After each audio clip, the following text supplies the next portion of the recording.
right. Hello, everyone, and welcome, Alexandra. How are you? Thank you. I'm doing very well. Thank you so much for inviting me. You're so welcome. I'm really grateful for you to lend us a bit of your time of your day. I know how busy you are, and I know your incredible work in Big Life Journal. I know a lot of parents are familiar with it. I'm recommending it all the time, and I have parents saying, "Have you seen this resource, this product?" I'm like, "Yes." So yeah, I'm very appreciative for you coming on and chatting with me about our kids and their growth mindset and things like that. So thank you. Thank you so much. I'm very excited. Yeah. So in case there are some parents who are watching along or listening in and they're not yet familiar with Big Life Journal or your work, I want to read out a little bit about who you are and what you do and all the amazing things like that you share with parents. So let me tell you guys a little bit about Alexandra. She's the founder and the CEO of Big Life Journal, which is amazing. It's one of my favorite resources and places to send parents. I literally say sign up to the newsletter, like you're going it'll give you goodness in your inbox. So and it's really a company that offers growth mindset resources to kids, teens and adults. Her guided journals have changed the lives of over 1 million people worldwide, 1 million families. Like that blows my mind. Does that feel like pretty incredible? It feels absolutely incredible. It's hard to believe. Yes. Oh, that's like a goal in a way, to be able to impact that many lives for the better, knowing that the stuff that you do is so positive and is only bringing good into not just, our families and our kids, but generations to come. I literally see that as what it's doing. Yes, that's the focus. So we're going to be talking today well, Alexandra's going to be sharing some amazing tips on how we can help our kids to develop a growth mindset. We'll talk about even what that is, so that they can really face just the normal everyday, like life's challenges, right, with confidence and resilience.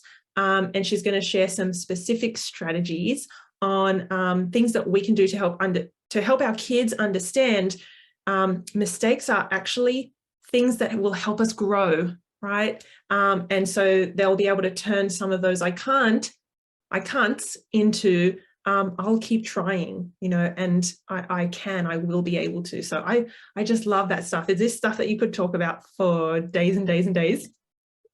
Absolutely. That's truly my passion. Mindset is my passion. Yeah, tell me like a little bit about that before we jump in. Like, how did you get into it and find this passion? Like, what kind of sparked it?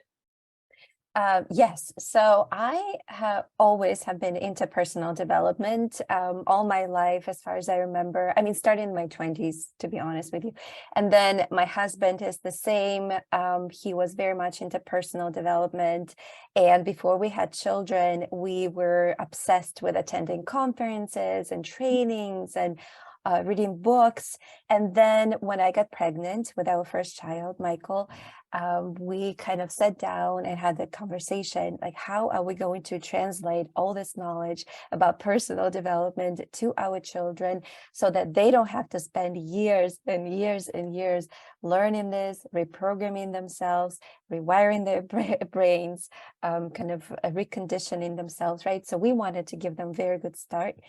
And that was the purpose. Like we were very passionate about that. So we decided to create something, for our own kids and then put it out into the world and see if anybody else is interested. And it turns out that yes, a lot of families and parents are interested in helping their children develop that confidence, positive self-talk, that self-esteem, to set them up for a bright future so that they can have any opportunity in life, whatever they choose. So that's how it all started. And yes, it's been 5 years. So Oh my gosh. And it's great like journey. exploded, hasn't it? I feel like it's in every corner of the globe, which is like what we want. Exactly. And just so your audience knows, I assume mostly from Australia, right? So we actually print journals in Australia locally as well. And it was our purpose as well to kind of take things local and support local businesses, local economies. So we print in Australia, we ship from Australia, also other countries, but that's something we're very proud of. Yeah. Oh, that's amazing. I love that. And so what is, let's just go through what's a growth mindset to begin with, like sort of your, not your definition, but how you explain it to parents. And is it not something, I always like to ask really like grounded questions. Is it not something we're born with? Is it something that we have to cultivate in our kids? So So mindset is how you think about yourself and the world. And those are your like hardwired beliefs, right? Your frequent thoughts. And growth mindset was developed by Dr. Professor Carol Dweck from Stanford University. And she has done a lot of work on mindset. And she kind of separated mindset into two big buckets, a growth mindset and a fixed mindset. And she said that a growth mindset is when we know that we can grow our intelligence, our abilities, our talents. We are not fixed in any way. We are born and we can develop and grow the entire life. And a fixed mindset is the opposite, is when we think that we are born a certain way and we have certain set of talents and capabilities and abilities, and there's not much we can do about that. So she has done a ton of research, including children and adults, and she has proved that when children have a growth mindset, they're more willing to take on new challenges, they're more confident, they have better results, better grades, better performance, and just that knowledge that you can grow your intelligence. And it is actually everything is based in science, because there is a neuroplasticity that says that our entire life, we can change our brain, and our brain is very plastic. They say very elastic. It can change, it can grow, we can create new cells, we can create new connections. So it is all true. Like there's nothing that is mystical about this. This is all based in science. And once we explain that to children, that their brain is very capable, it's very flexible, it's very powerful, and growth mindset can actually go beyond intelligence, right? It can be about anything, about your athletic abilities, about your even your confidence, your soft skills, about anything, about your ability to build relationships and friendships. So as long as you believe that you are capable of changing and growing, you have a growth mindset. yes. Oh my gosh, so much in there. I feel like as parents, this is stuff that all of us want our kids to have, that confidence, that I can attitude, and that the awareness like of their brain, and that it can change and evolve and grow. As you said, like, well, we're both on the same wavelength with the neuroplasticity and the neuroscience. Like my brain needs to be grounded in that science and the knowledge rather than the mystical and the unexplained. So I love that your work is grounded in that, the knowledge that we have and the research as well, about how impactful this is for our kids' lives now, but beyond. So I think that is so profound, such a good point to bring to parents. We're not just doing nice little fun activities. This is actually having a big impact on their life. So what does it look like when a child doesn't yet have this growth mindset, when they have that more fixed mindset? What does that look like for parents? Look at kids? So usually, we can see that a child has more. First of all, there's a spectrum, right? It's never black or white. Like, oh, my child has a fixed mindset, oh, my child has a growth mindset. They're somewhere in between, and actually, they can have a growth mindset in one area and a fixed mindset in another area. For example, they can think that they can develop their math abilities, but they think that they will never become a good athlete or something like that. So it's just important to see like where those gaps are, where they're more closer to a fixed mindset, right? And the good thing is we can always improve and change. So even if you see that maybe my child has negative self-talk around some specific subject and says, I can't do this, I will never be good at it, it's just not my thing. You can, you can help them shift more towards a growth mindset. That's what we do. Like, we guide parents and children without resources to like more towards the growth mindset. You can, it's all about their self-talk, right? So how they talk about themselves, how easily they give up, are they trying again? Are they willing to try new things, or are they scared of trying new things? Are they looking for challenges, or are they looking for something simple to do and something safe? Because when you have a fixed mindset, you don't venture out, basically. You just want to stay with what you know and what feels safe. And when you have a growth mindset, you're always constantly learning. So your goal is not really the achievement itself. It's your progress and your learning, your process, right? So that's what we want for our children. We want to make sure that we emphasize that the learning is what's important, the growing is what's important. And you mentioned the mistakes as well in the beginning. So that's where we also talk a lot about mistakes, because the mistakes are the part of the learning process, and children should not be afraid of mistakes, right? So we should normalize mistakes. We should make sure they know that mistakes are a good thing. And that means that they are just indicators where we have a little gap, so where we need to learn more. And that this is kind of like, it's a good indication of where we should put our focus.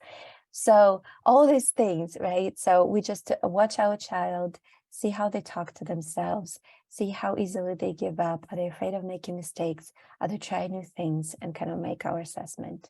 Yeah. So are there some certain things that parents could say or do if they notice their child really has a hard time when they've made a mistake, or they've messed up their work or their picture or their homework, and is distressed or really negative about that? Can parents say or do things in the moment to help? Mm-hmm. So in the moment, so it's a little tricky, because we usually separate parenting in the moment and out of the moment. Because in the moment, when your child, let's say your child hasn't built up their frustration tolerance, like they get frustrated very easily. And that moment, we recommend just to make sure they are validated and they feel safe and they can express their frustration to you. You can support them and whatever they need just to get over that frustration, because when your child has these big emotions and frustrations, it's hard to teach them anything, right? So it's hard to negotiate, it's hard to problem solve. Let's just get over that moment. And then usually, especially this mindset work happens out of the moment. It's like it's long-term parenting, what we call it. So it's basically what you did day to day in the moments where everyone is calm and relaxed. And it could be simple things, like, for example, you modeling mistakes and you're talking about your own mistakes. And that's something parents don't usually do, or they can't, they don't think of doing it, because there's so many other things that we, have on our plate. But if we just remember, if we have made a small mistake in the recipe or at work or at home or whatever it could be, just talk to your child about it and how you feel about it and how you overcome it and what you're going to do next, right? So kind of have that talk to them out loud, like your thought process. So that's very helpful, and that's what kind of hardwires in their brain and makes that strong connections in their brain, and that's what they will remember in the long term. But yeah, so when they are frustrated in the moment, right? So just help them get over that frustration. Ask them if they would like to take a break. Usually what I do with my son, I say, would you like to take a break, or do you need help? So I kind of give him options. And he usually chooses. I was like, yeah, I need to take a break. And he takes a break and then comes back to it. But then, right. So, but then those long-term strategies are very helpful as well.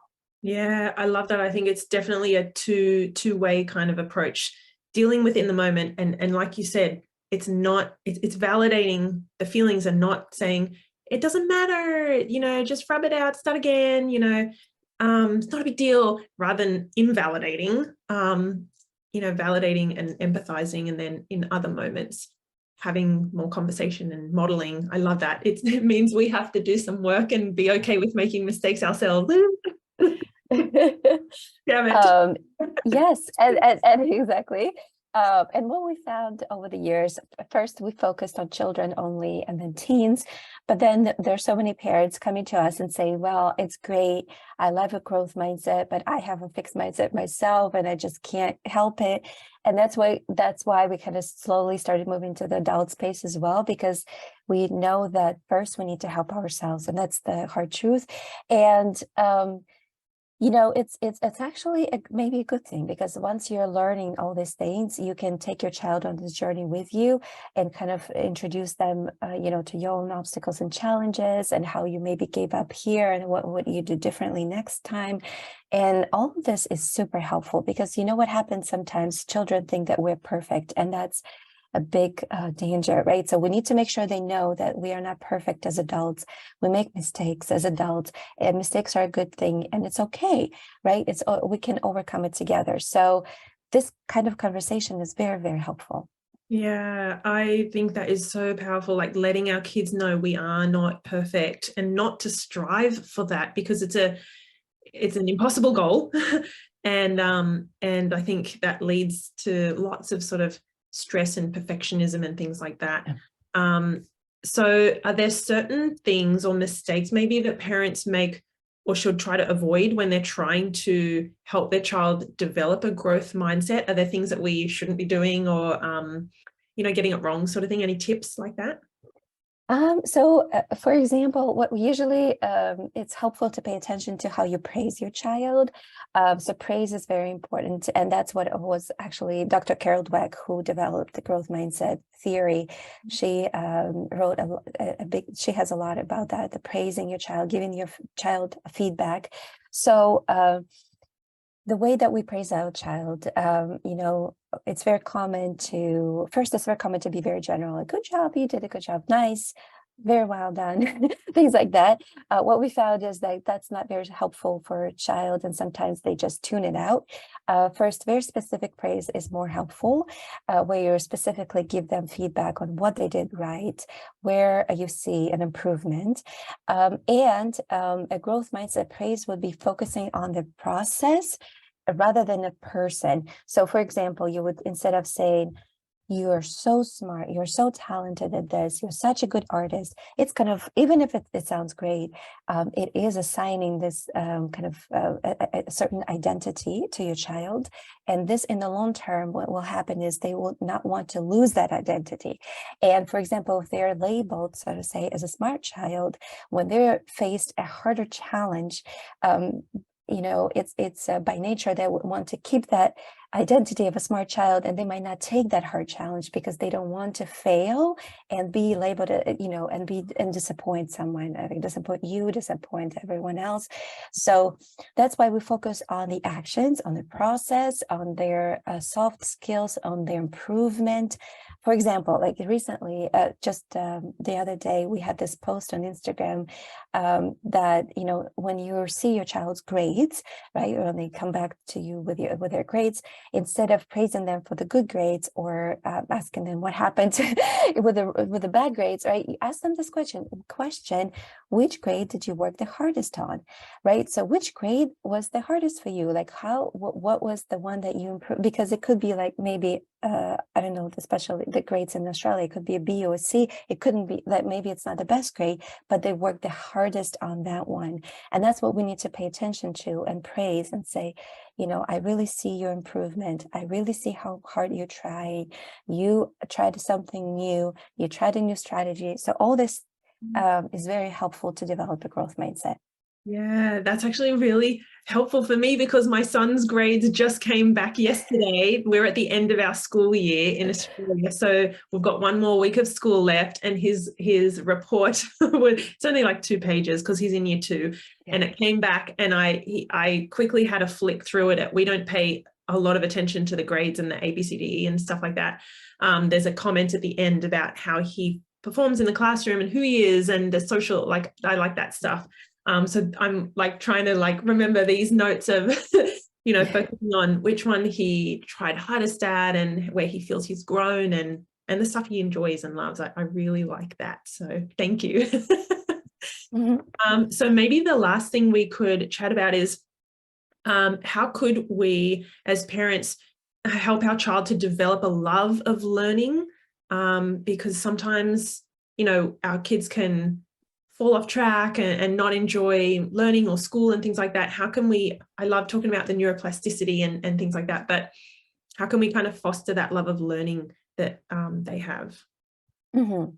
So it's funny because children have love of learning when they are born. They're very curious. They love learning.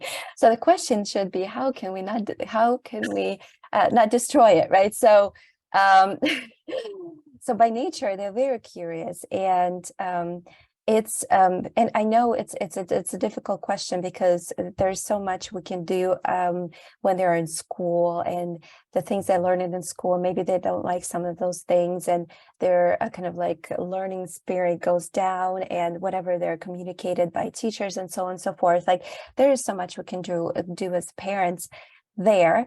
At the same time, I always go back to modeling, and how much do you learn yourself, right? So how much do you learn yourself, new things, and model it to your child? For example, I take a lot of courses. I'm also constantly enrolled in 4 or 5 courses at a time. And I make sure my son sees that, right? My oldest, I have a 2 boys, and one is 2 years old, so he's not there yet, but my oldest, he can understand, right? So I make sure I talk to him about that, and he say, well, mommy's going to learn, right? So I can study, you can sit next to me and can listen. Sometimes he does, or you can just do something else. So modeling is very important, and just to kind of make sure they understand that it's not just school where they learn everywhere, learn outside, they learn at home, and they learn their entire life, right? So kind of have that process. And I do remember my own parents when I was growing up, when they were in their 40s or so, they went back to school. And I remember that very vividly because I remember them studying, and they had to do homework, they had to do tests, and that made such a big impact on me as a child. And I was at that time, I didn't really realize how much I was, I paid attention to it. But now thinking back, I was like, oh my gosh, I remember specifically, where they were sitting and studying and learning.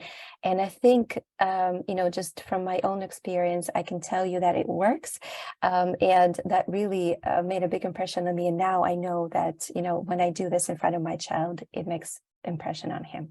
Yeah, wow, that's really powerful. I think there's a whole message coming through from our chat of we need to model this stuff first before we can expect our kids to kind of take it on and do it. Yes. Like I have a mantra of if we want to raise emotionally intelligent kids, we first must become emotionally intelligent parents. Like we have to kind of do the work ourselves a little bit so that we can model it and teach it to our kids. So I love it. We're on the same wavelength. I can see a few amazing comments coming through on the Facebook Live. People are saying hello, and I love the Big Life Journal. And Elizabeth said she just bought a Big Life Journal for her nephew. Yay.